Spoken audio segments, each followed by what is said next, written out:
Tinungo namin ang isa sa mga kilalang Aita Village dito sa lalawigan ng Bataan.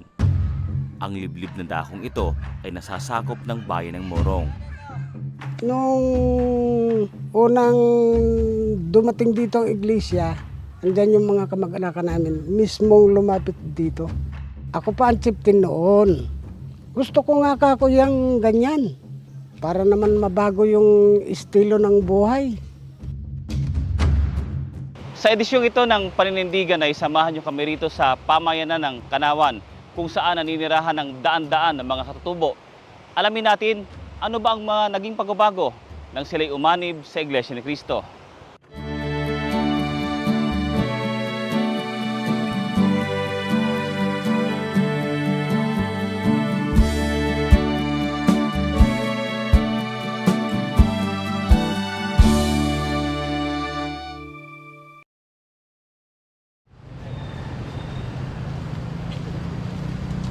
Hanggang ngayon, hindi pa rin ito nararating ng malalaking sasakyan.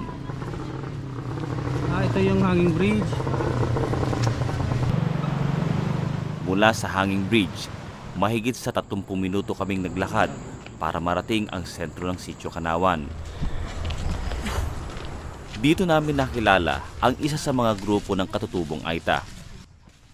Basta dito sa loob ng ancestral domain ng aming area, kami ho yung magbukon. Yung magbukon dito, nasa mga 30 mahigit na pamilya. Tapos yung unat naman dito, nasa 30 din. Pero sumusunod sila sa patakaran ng magbukon. Bilang mga dayo po, katulad ko dito sa Sitio Kanawan, ay okay naman po yung mga kulot makisama. Halos magkakamag-anak, parang magkakamag-anak na rin po kasi yung mga bata. Ang tawag sa'yo anda, kahit hindi ka kaano-ano. Tawag sa'yo lula. Kung dati-rati ay palipat-lipat ang tirahan ng mga katutubo, subalit dumating ang panahon na pinili ng marami na dito na mamalagi. Naobserbahan ko po yung mga katutubong nagpirmi na rito, 1980s po.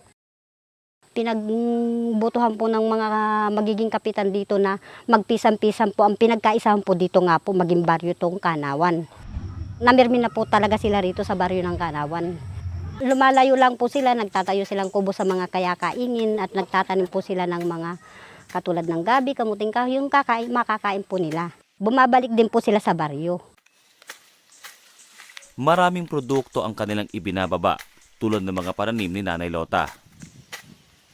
Ang hanap buhay ko po ay yung magtanim po ng mga kamuti, saging, gabi, at saka mga kamuting baging. Maan na po, dinadala po namin ng bayan, binibinta po namin. Yung pong kinikita po namin, sumasapat naman po. Pagka marami pong dinadalang kalakal sa bayan.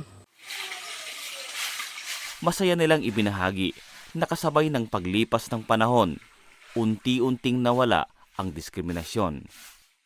Maayos naman po ang pakikitungo ng mga tao sa amin. Pag bumababa po ako sa bayan, normal po.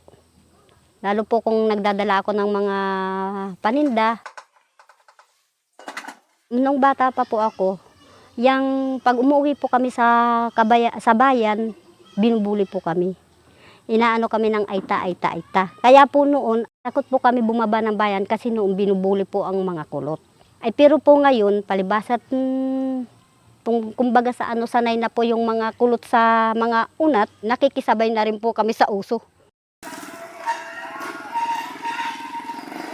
Kung ikukumpara sa mga nagdaang taon, malaki na ang makikitang pag-unlad ng pamayanang ito. Nagsimula pong pag-unlad ng Kanawan nung nagkaroon na po kaming hanging bridge. Ngayon po, simentado na po ang daan namin. Bagamat hindi po nararating ng talagang malalaking sasakyan. Ngayon po ang Kanawan, mayroon na pong center, mayroon na pong plaza po na tinatawag nila. May school na po. Sa school pa lang ay meron na silang K-12 na dati nagsimula lang sa 3 kwarto. Patuloy ring dumarami ang mga kabataang nag-aaral, katulad ni Micaela na dito na nakapagtapos ng elementarya. Gusto ko rin pong mabago po yung kung ano pong yung pamumuhay namin ngayon po. Kaya po nagpatuloy ako sa pag-aaral. Nung nag-high school po ako mula nung grade 7 po hanggang nung nag-grade 11 po ako, nagka-order po ako. Nag-top 1 po ako sa klase po. Pangarap ko pong kumuha ng accountancy para po makatulong din po ako sa pamilya ko, matupad ko po yung pangarap ko. Dito sa Kanawan, yung edukasyon, yun ang ipinapamahagi at minumulat namin doon sa mga kapatid naming mga katutubo rito.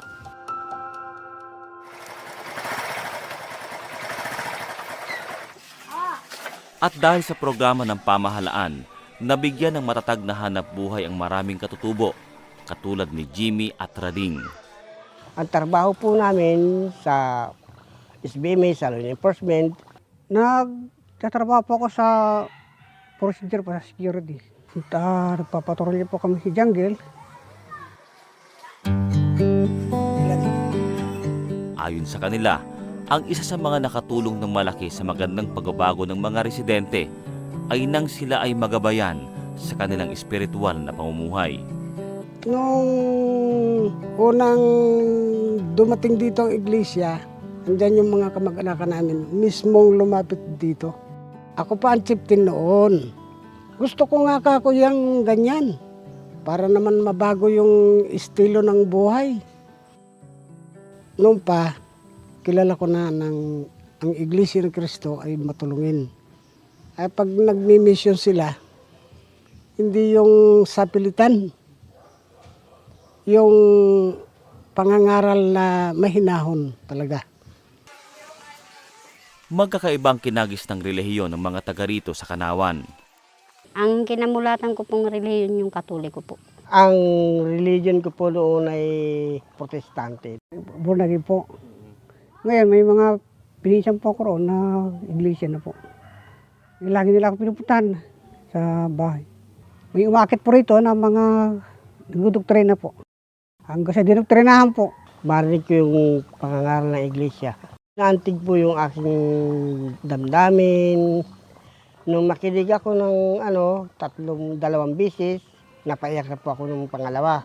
Kasi po sa sobrang saya, itinanim ko po sa aking isipan na ang tanging daan lang pala ay ang iglesia. Sa kanilang pakikinig sa mga aral ng Diyos, hindi maiwasang maikumpara ito sa kanilang dating kinaanibang relihiyon. Ang nagustuhan ko po sa iglesia ay wala po sa ibang reliyon po. Dahil na sa ibang reliyon, babasa rin po sila ng Biblia. Isang basa lang tapos salita na sila, iba-iba na sinasabi. Ay noong nakinig po kami sa Iglesia ni Cristo, yung lahat ng sagot po nanggagaling po sa Biblia. Binabasa po ng ministro. Naintindihan ko po ang tunay na Diyos ang Ama na dapat sambahin. Ginamitan niya kami ng Biblia. Pero lahat ng pagtuturo niya sa Biblia, naunawaan ko. Sa pagsisimula rito ng Iglesia ni Cristo, matindi ang kanilang sakripisyo sa tuwing dadalo ng mga pagsamba. Nung wala pang kapalya po rin sa Kanawan at umisan po sa Mabayo po ako nagsumasamba. Malayo po ang pinagsasambahan namin doon pa po sa Pag-asa.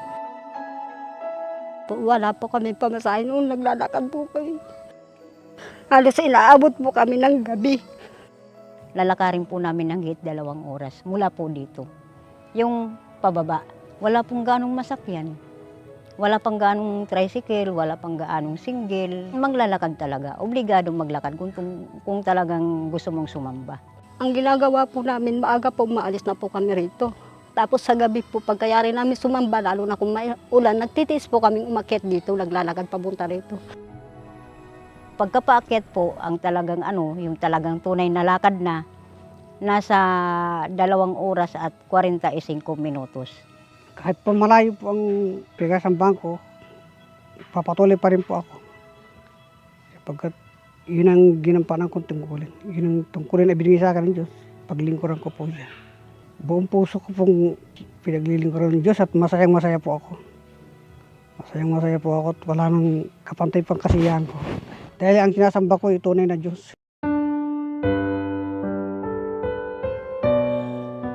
Madalas po kaming magpanata at manalangin kami mag-aanak na sana nga po magkaroon nga po ng bahay-sambahan po rito.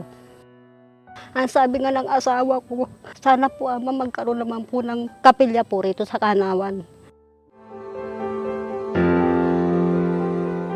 Pagkalipas ng isang taon, noong 2015 ay isang pansamantalang kapilya ang ipinatayo sa dakong ito.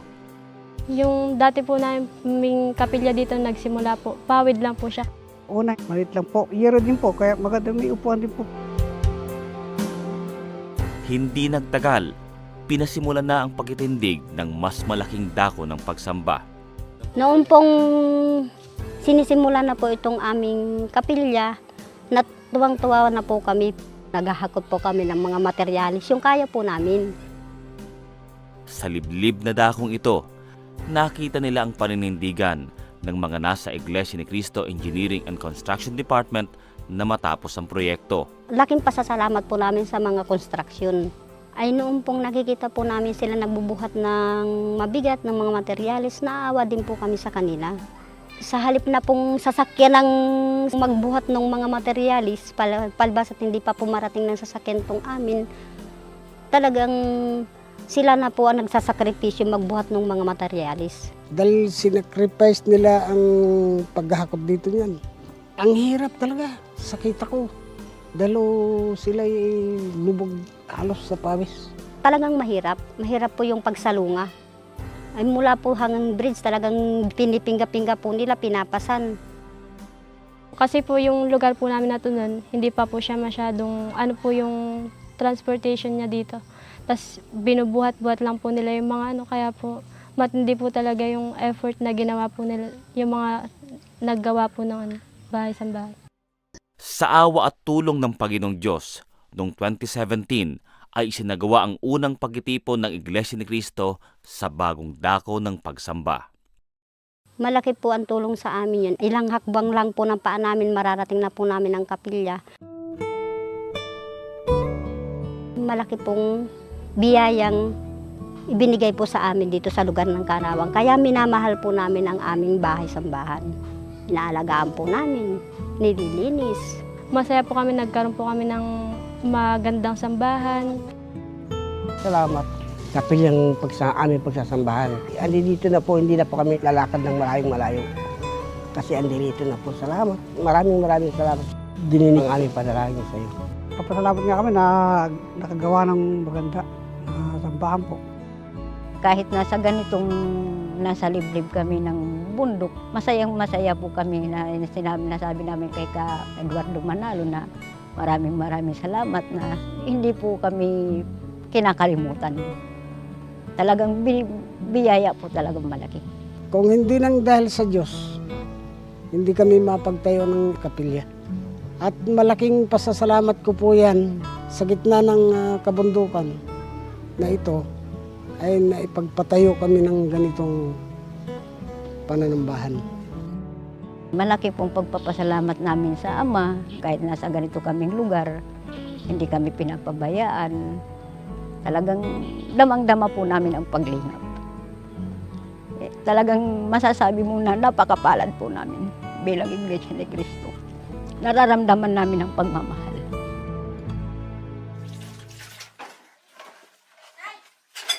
Abala man sa kanilang mga pamumuhay sa araw-araw, namamalagi nilang prioridad ang mga paglilingkod sa Panginoong Diyos.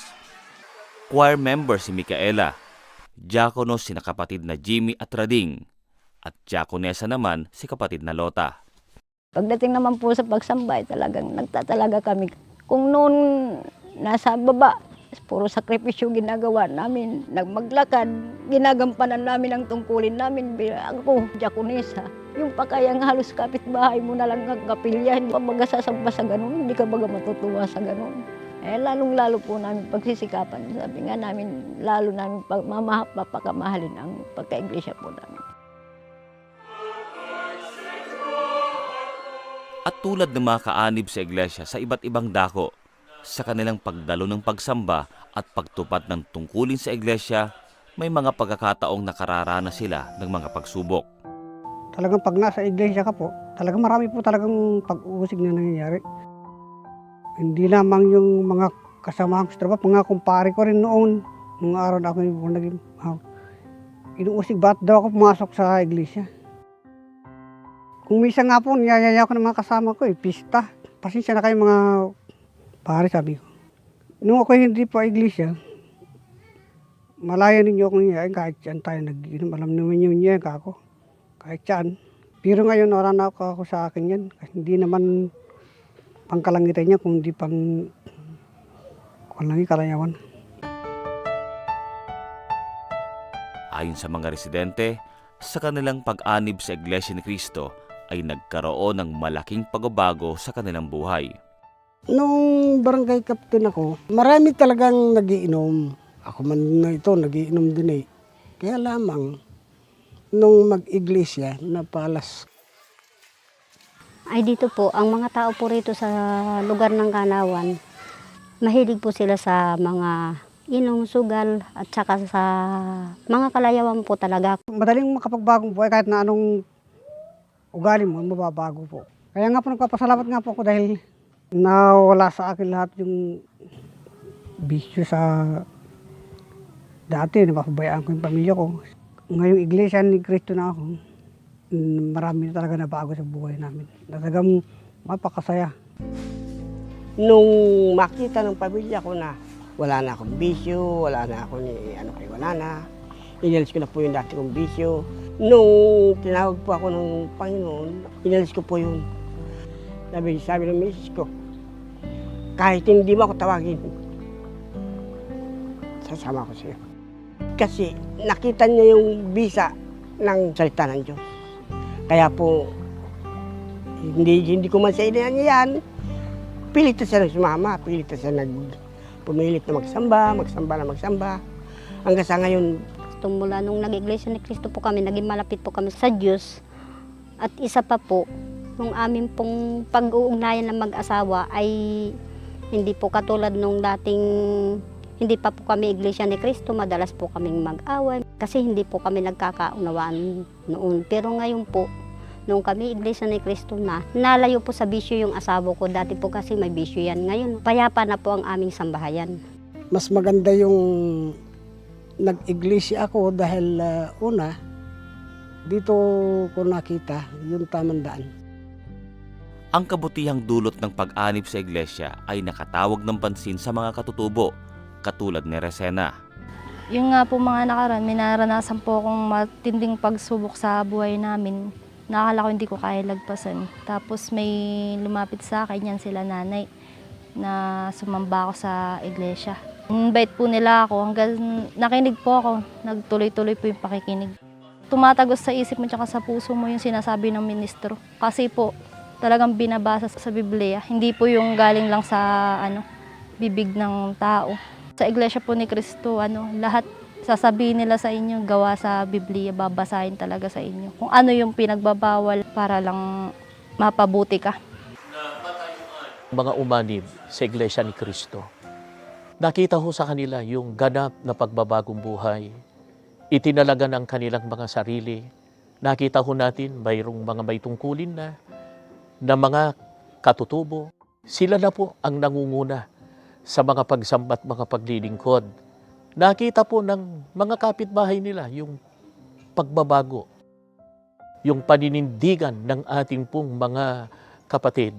Kitang-kita po namin kung papaano po ang kanilang matibay na pananampalataya. Sapat na po iyon para po kami ay lubos na magalakan, masayahan doon po sa tiyak na pagtatamo po nila ng pangakong kaligtasan.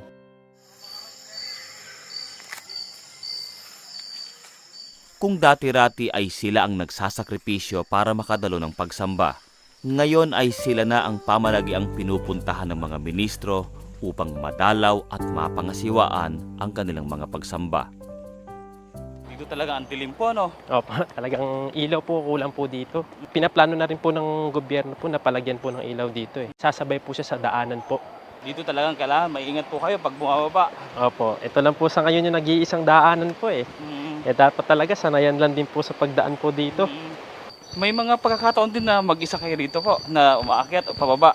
Madalas po kasama ko po si Mrs. kasi nag-aalala din po si Mrs. Pero pagka may sakit po siya, Nagpapasama rin po kami sa may tungkulin po sa kapisanan po. Pero dito po, safe naman po yung lugar. Safe naman po at mataas pagkilala po ng mga kapatid po tsaka mga katutubo rin po dito. Ng mga ministro. Pagka dumadalaw po kami, yun, masaya po sila. Papasalamat po, nadadalaw po sila ng pamamahala sa pamamagitan po namin ng mga desinado po nila. Kayo, gaano kayo kasaya pagka nagpapasalamat yung mga katutubo po? Siyempre, yung pagod po namin at hirap talagang napapawi pagka nakikita po namin sila eh. Pagka nasa hangin breeze na po kami, medyo yan, nakakahinga na po kami kapag malapit na po dyan sa ano eh, sa sakayan po talaga. Sa nakakasakop po dito sa amin na sabang, kami naman po ang naaawa sa kanila kasi sila naman po ang umaakyat dito. Nung doon pa po kami sumasamba, parang pinagpalit lang ang sitwasyon namin. Kami ang naglalakad noon, ngayon sila naman umaakyat dito. Malaki ang kanilang pagpapasalamat sa mga ministro na nakikita at nararamdaman nilang naninindigan upang sila'y ipagmalasakit na magabayan, hindi lamang sa kanilang pamumuhay, kundi higit sa lahat sa mga paglilingkod sa Panginoong Diyos. Ito ay nagbunga ng kapanatagan sa mga kaanib sa Iglesia ni Cristo dito sa Kanawan. Masayang masaya po kami na nadadalaw kami ng mga manggagawa, ng mga ministro. Tapos madalas pa dito ang tagapangasiwa ng distrito. Yung pangangaral ng mga ministro, nakatanim sa isip ko at sa dibdib ko. Doon sa mga nagsisipuntang ministro dito, araw at gabi halos nagtityaga silang umakit dito. Malasakit talaga. Kung malayo sila, kahit na po may mga bagyo po, nakapunta po sila dito para po magturo po ng mga aral ng Diyos. Kaya po nagpapasalamat din po ako sa mga ministro pong talagang walang sawa pong umaakyat po dito para maihatid lang po sa amin yung mga aral ng Diyos. Masaya po. Sobrang saya po kasi natatamnan ka ng salita ng Panginoon. Dahil po sa kinasangkapan niya ang mga ministro. Yun na nagpapabago po sa aking buhay.